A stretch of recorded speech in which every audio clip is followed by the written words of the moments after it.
Welcome, one and all, to the Windmill. My name is Windstorm64, and today I'm doing another episode of Cartridge Appreciation. Like the previous video, it's been a while since I've updated the series, so I'm going to go ahead and do that. Now, if you haven't seen one of these before, here's what's going to happen. First, I choose a number of games from my very modest collection. Second, I pick out the games either randomly, based on a common theme, or for a specific console. Third, I look at and study the artwork depicted on the cartridge or disc. Fourth, I attempt to describe the image and give my thoughts and opinions on it. Fifth, repeat the last two steps until I get through all the games. And sixth, I rank the images from 1 to 5 based solely on how they stack up against each other. In my own humble opinion, of course. And that's it. In this video, I just so happen to be doing the same 5 SNES games that were featured in my previous video. They will have a different order of appearance just to mix it up and keep this video from feeling too similar. And that's all you need to know. With that out of the way, let's get on with it. So number 1 is Donkey Kong Country, and there's a lot to talk about with this one. So, at first your eyes are drawn to the title itself. Being red, it stands out from the rest of the image, which is mostly greens and browns. The colors chosen for the word country in the image smoothly transition from blue at the top, white in the middle, and green at the bottom. The color scheme sort of reminds me of a blue sky over a grassy field. Below the title art, we have a very densely populated image. There are all sorts of enemies from the game depicted. There are jungle plants and trees all over, and, all that's fine. Even if I feel like that many enemies is kind of overkill, it doesn't really bother me. I just wish they could have expanded the image a bit to fit the entire label. And, I know that when this game came out, that a lot of the SNES games were following a similar design layout to this, but it's just a shame.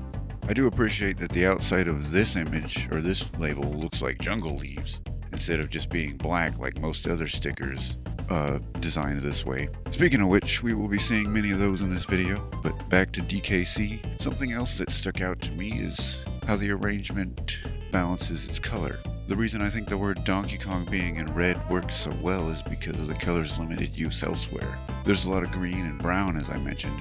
There's enough reds and yellows that the DK logo doesn't look out of place, even in a green jungle. Overall, this is a pretty good image.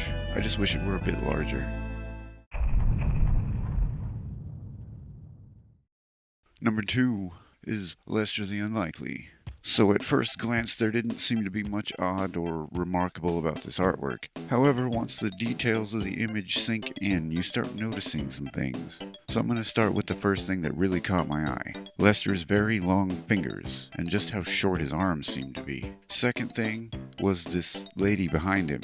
I don't know for sure, but I'd be willing to bet that putting her tits right in Lester's face was completely intentional. To me, she just kind of looks like a plastic doll. To the extent that I find it a bit uncanny. The next thing that got my attention was the sort of tiki face on the right, which actually looks pretty cool, but now that I'm really looking at it, I just noticed that there are 2 projectiles flying out of its mouth, directly at Lester. To the left behind the lady's head is a snake. Now, I don't know if that snake's important. Is it gonna bite the lady? Is it her snake? I don't know. The last thing in the image is this massive smoking volcano in the background. Now, none of this is good for poor old Lester. Let's just say Lester is unlikely to survive. So this image does a very good job, not only of portraying Lester himself, but also the game. In short, Lester fucking sucks, and he's gonna die to stupid bullshit a lot. Anyway, as you can see, the image is encased in the standard black frame I mentioned in the previous entry, so nothing to talk about there. This artwork isn't bad, for the most part, but some of the details are a little odd, like the aforementioned fingers and the uncanny doll face. The title art is placed in the foreground on a texture resembling wood to help it stand out. Fortunately, it doesn't really help with the smaller text, where it says unlikely. Since it's green and so damn fucking small and thin, it almost looks like part of the background. Like, it almost looks like grass. One way or the other, I'm getting tired of talking about this game. Number 3 is Spaceball 2000. So, I'm not really sure where to start with this one, but the thing that really stands out to me is the smiling face in the center. There's definitely something a little strange and unsettling about it. It may just be me, but the way its eyes are shaped makes them look kinda sad, despite the smile. The other faces in the image just have straight lines. giving them a more motionless look. Also, the face in the center has a crosshair pointed directly at it, which might explain the look of sadness, which could also be fear, I suppose. Looking beyond the faces, we can see what appears to be a purple labyrinth or maze, and even further back we can see what appears to be Earth or a similar planet. Overall, the image does fit well with the game's graphics, which I also found to be odd and unsettling. The only thing about the cover I don't understand is why they seem to be in space. From what little I played, this game doesn't take place in space. But maybe it does, and I just didn't play it enough. It could take place on a different planet for all I fucking know. With that, there's not much else to say about this art. I suppose I could talk about the logo real quick. The logo is just okay in my opinion. The lettering they used for the word baseball is kinda cool, but it doesn't really fit the aesthetic of the game in my opinion. Not that I'm sure what would fit. It just seems out of place for the word baseball to be so angular, when neither faces nor balls tend to be angular. Anyway, I'm getting off topic. The 2000 in the logo is almost too small to see. For a while I just thought the game was called Baseball. That was until I took a closer look at it. Something else I want to mention is one of the thoughts I had about this game. At some point while making this video, a question just sort of popped into my brain, and that is, what would a modern sequel to Baseball 2000 look like? And what would it be called? My imagination came up with a game called Emoji Ball 5000, and it's basically the same game, but instead of generic smiley faces, you get generic emojis that run around and mercilessly slaughter each other with balls. Number 4 is Killer Instinct. The first thing we see here is the character Fulgore. He appropriately seems to either be in a fighting stance or mid-attack. The thing that caught my eye next was the background. On the left there appears to be a furnace with a large fire visible inside. The right side is harder to make out, but it appears to just be machinery. What surprised me is that this actually matches up pretty well to Fulgore's stage in the game itself. In the foreground, we have the title art as well as the KI logo. The title art is stylized in such a way that the letters appear to be made of metal. Parts of the letters K and I also look like they've been sharpened, which is a really nice touch, I have to say. My only real complaint is that the large KI logo is kind of hard to make out. If it were all red, it would be great, but parts of it are much darker, which itself isn't a problem, but in the image, the darker parts of the KI logo blend into the background. I think everything else works well. It looks cool, the image is balanced well, and none of the logos are really intruding on the artwork, except for that ESRB rating for some reason. Seriously, why is it there? Would it have killed them to put it above the seal on the left? It's not covering much, but it's the dumb detail that I'm only noticing just now. That aside though, I also want to mention the fact that this artwork looks really nice on a black cartridge. But other than that, I don't have much to say, so next game. Number 5 is Mega Man X. Okay, so as a kid, I thought this label was the coolest thing ever. I was 6 when I first got my hands on this game, and I knew nothing about Mega Man at all. Taking a good look at this picture now, I'm starting to notice a few things that honestly only make me appreciate it more. With one exception, but I'm getting ahead of myself. Okay, so X is the first thing my eyes are drawn to, but we'll talk about him later. The second thing that catches my attention is the X-Buster on his hand. Now, I know why it's red since I've played the game and unlocked that particular buster, but when I saw it for the first time, it just seemed out of place, like it was the wrong color or something. To be honest, I still find it kinda odd that they just showed a fully armored X right on the cartridge. Whether or not I like that idea, I'm not really sure. It's kind of a bait and switch, since X doesn't start with that gear, but the armor is unlockable in the game, so technically it isn't a bait and switch. I don't know, but right next to the Buster we have Launch Octopus, a boss from the game. I don't have much to say about that, looks fine to me. I'd say he's a little too purple, but you know, whatever. Above him, or behind him I suppose, is a large green submarine looking thing that appears to be launching missiles at X. Looks oddly reminiscent of the Lester cover, now that I'm thinking about it. On the left we have some fish who seem strangely calm for being next to this robot guy who's not only being shot at, but also shooting at something himself. You'd think the fish would have fucked off a while ago.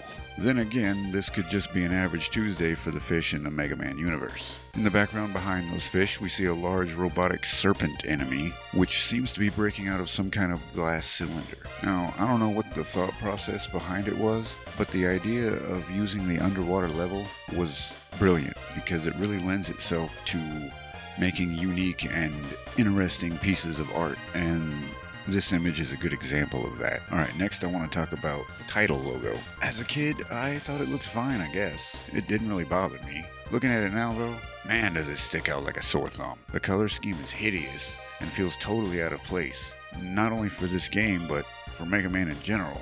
I can't possibly imagine what they were thinking there.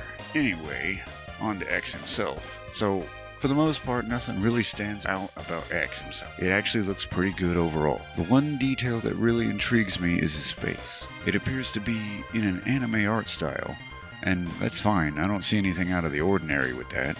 But the way his face is colored and shaded almost makes him look sunburned. I didn't really look into it or anything, but I get a vibe that someone in the US traced this artwork from an original image provided by Capcom, which, isn't unheard of, and I'm not saying it's a bad thing. And I don't even know that for sure. If I find out before releasing this video, I'll put something on the screen, but one way or the other, I think that's all I have to say about it. With that, we can move on to the rankings. Kicking off the rankings at number 5 is Lester the Unlikely. Now, I want to make one thing perfectly clear. I don't hate this image. Not at all. In fact, I actually like it quite a bit. I know I called it odd and unsettling, but to put it bluntly, I'm into that shit. The game might suck, but the art is okay. The reason Lester sits at number 5 is because it's got some stiff competition. Speaking of which, for number 4 we have Faceball 2000. This label was surprisingly hard to rank. Regardless of how eye-catching it is, and regardless of how much I like it, the image really isn't all that interesting when you think about it. Most games will show characters, backgrounds, or action on their labels, and you could certainly argue that Faceball 2000 does, in fact, do that, and I wouldn't dispute that. The thing is, the characters in this game are literally generic yellow smiley faces. Now, there might be some action going on here, but because these faces are only displaying one emotion and have no limbs, it's hard to tell if anything's actually happening, That might be why I find the image unsettling now that I'm thinking about it. Either way, it's going at number 4. Now, coming in at number 3, we have Donkey Kong Country. This art works really well on the box, but on the cartridge label, it looks a little cluttered and visually confusing. I like the visual aesthetic of early 3D models, especially those silicon graphics renders. I find the look of everything slightly unsettling, but in a good way. Everything looks like it's made of a glossy plastic, giving it an almost toy-like appearance. And fortunately, Donkey Kong in particular fits this style quite well in my opinion. My issue with this label is that, on its own, it doesn't stand out much. Again, if it was on the box, I'd be singing a different tune. But from a distance, it's hard to make out what's even going on. And ultimately, I gotta put it at number 3. Second place goes to Mega Man X. Now, I like almost everything about this image, with the exception of X's oddly colored face and the Mega Man X logo itself. The underwater setting makes it visually interesting, and the various blues that were utilized really stand out to me. It's one of those rare occasions where the gray cartridge actually works. I feel like it complements the blue and helps it stand out even more.